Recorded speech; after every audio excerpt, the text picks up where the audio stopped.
Hi and good afternoon. Welcome to today's Lunch and Learn. Today we're talking about how to improve your metabolism. Who wouldn't like a better metabolism? Today we're going to be talking about foods and other ways that you can improve your metabolism. My name is Lee from Balancing Act Health Coaching, and welcome to today's Lunch and Learn. So metabolism is something that we all speak of, and the better yours runs, the better you are at burning calories and staying slim. So the thing is with a metabolism is that it is directly related to the amount of muscle that you have in your body.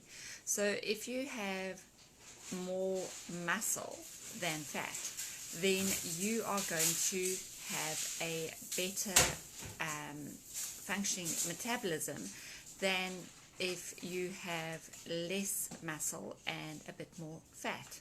So here are some ways that you can improve your metabolism, and I'd like to invite you to grab my 4-day meal plan. It's got metabolism boosting foods in it, certainly, and it has these aspects that I'm going to speak about today. The first one being protein-rich foods. So protein-rich foods are, they have what is known as a thermic effect, and this refers to the number of calories needed by your body to digest, absorb, and process nutrients from the food that you're eating.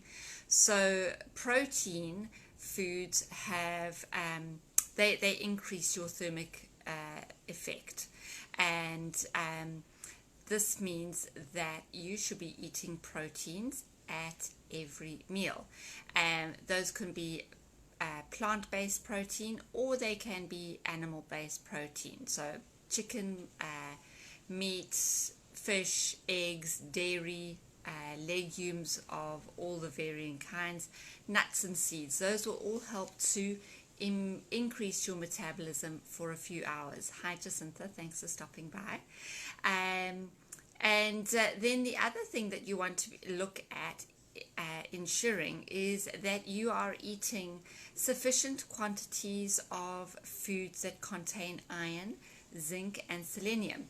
And the reason being is that these minerals actually support the proper function of your thyroid. And your thyroid is what regulates your metabolism.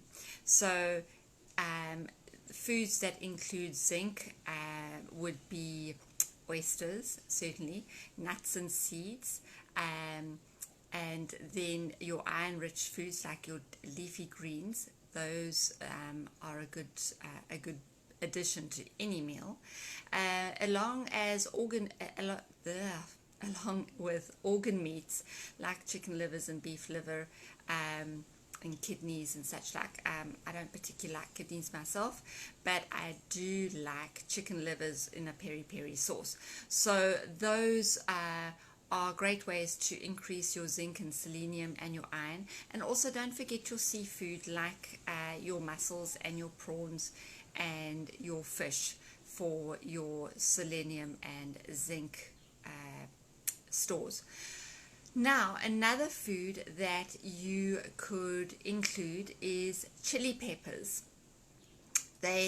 Studies have shown that the chemical found in chili peppers, which is capsicum, that boosts your metabolism, increasing the number of calories and the amount of fat that you burn.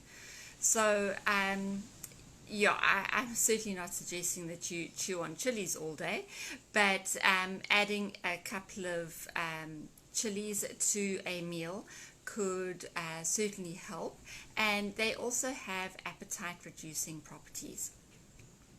It's a small amount of capsicum that you need, 2 milligrams only, and that helps to boost your metabolism. Okay, now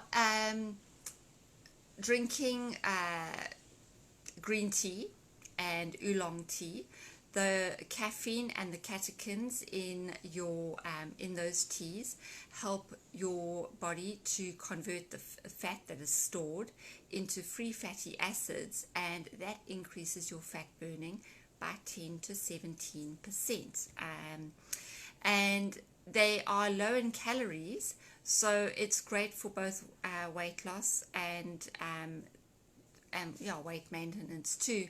But the metabolism boosting properties of the catechins and the caffeine in the green teas is what you're looking for. So if you're drinking about 3 to 4 cups of green tea, that'll help to increase your metabolism all day long.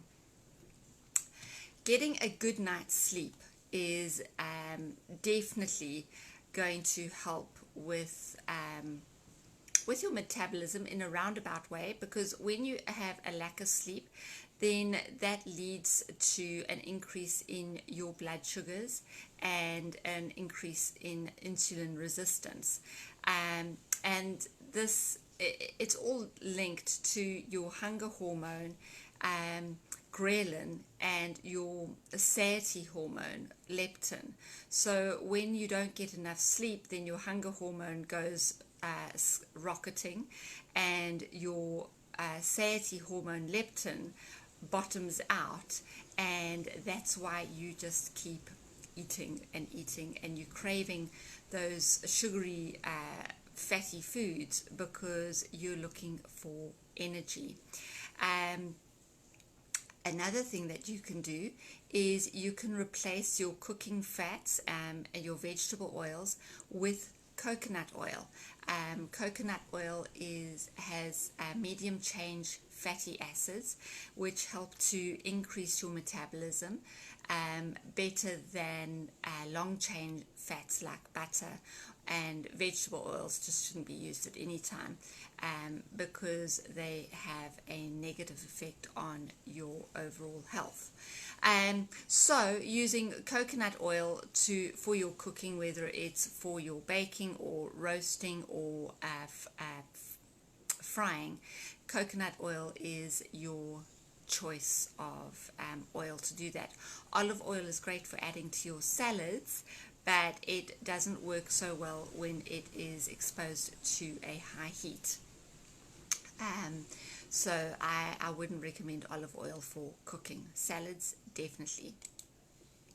Another food that you can add is, it's not a food, it's apple cider vinegar. It may help to increase your metabolism.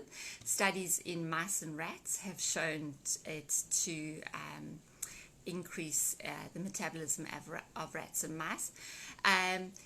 But what it does do for us humans is that it slows down the emptying of our stomachs, so it leaves us feeling fuller for longer.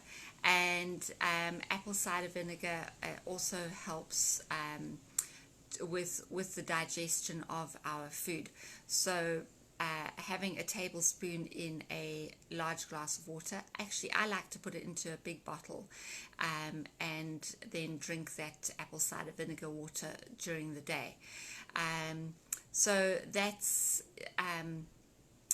apple cider vinegar in terms of how to increase your metabolism. I actually wrote an article about that, so I'll post the link to the article about apple cider vinegar into the comments at the end of this. And then don't forget to grab my 4-day meal plan, where there is a protein, fats and fiber included in each meal, which will help to improve your metabolism and improve your digestion overall. And I think I'm going to leave it there for today. Thanks for stopping by for Lunch and Learn, and I will see you again soon.